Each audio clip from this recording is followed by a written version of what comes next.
Oh boy, I think I get long mouth.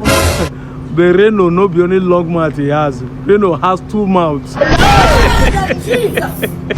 You mean that? Oh boy. Oh boy. In fact, Two-Face should remove his name from being Two-Face. Reno is 3-Face.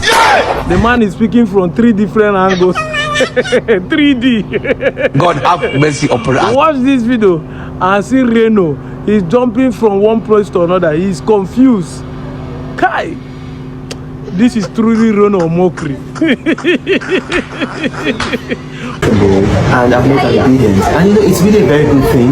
I was at Pergamum and I also met an obedient, and I did a video, and it just shows you the popularity of the obedient movement in the diaspora. You know, it shows the popularity because I mean you can just imagine Pergamum, Bergama, as it's called today, is a village.